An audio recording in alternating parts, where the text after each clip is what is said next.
6 ways to meet gifted and bright kids' needs in a regular class without giving yourself much extra work.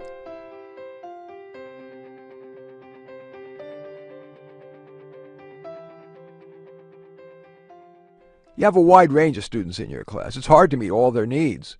And you may feel you need to focus on low-achieving kids, maybe because your heart especially feels for them, and/or because you're feeling external pressures such as No Child Left Behind and now Common Core. You have one or more bright kids in your class, but you feel like if somebody's got to be shortchanged, maybe it's them. After all, consciously or unconsciously, maybe you think they'll do fine anyway. I can understand. But just maybe your bright and gifted kids are worth a second look. In fact, many such kids turn out to be brilliant failures. Maybe you know one. And after all children are entitled to an appropriate level education, to not be bored too much of the time. And those kids are the most likely to grow up to cure our diseases, be our corporate, nonprofit, and government leaders, be our teachers and administrators. And it is possible for you to better meet their needs without giving yourself too much work. Consider trying one or more of these tips. Tip 1. Cluster group. When bright kids are listening to a lesson or in a group activity where their classmates aren't as bright, they're often bored and deprived of their right to grow. Less bright kids may feel that no matter how hard they try, they'll never do as well, and so may just give up and let the bright kids carry the load. So, as you deem appropriate for parts of the day, divide the class into groups by ability, how quickly they learn, they reason, and how sophisticatedly they communicate. Sure, it can help kids if you took the time to create separate lessons and activities for each group, but that's time-consuming. The good news is that even if it's the same lesson or activity, it's exciting to watch bright kids build off each other rather than be bored.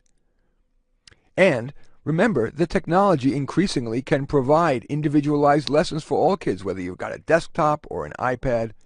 And any kind of individualization or cluster grouping is not only good for those bright kids, but ultimately for society. So tip 1, for parts of the school day, consider dividing the class by ability. Tip 2, allow bright and gifted students to propose doing a more challenging assignment or activity of their own choosing rather than the regular assignment, or you propose one. For example, let's say you're about to teach a spelling lesson. You might invite bright kids to write a story using the spelling words. If the class is about to work on a worksheet that the child feels is too easy, he or she can propose that the child be allowed to use some educational software on her iPad or Chromebook, whatever.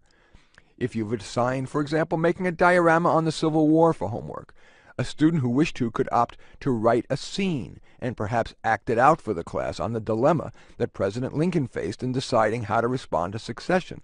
And again, technology can enable you to find assignments that meet individual kids' needs, whether bright or slow. So tip number 2, allow or give bright and gifted kids an alternate assignment.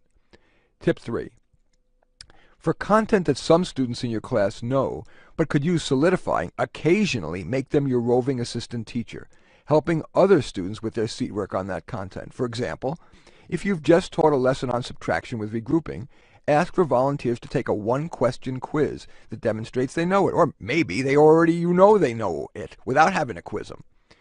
Anyone you deem to sufficiently know the content or concept can volunteer to be your roving assistant teacher for the seat work on that topic.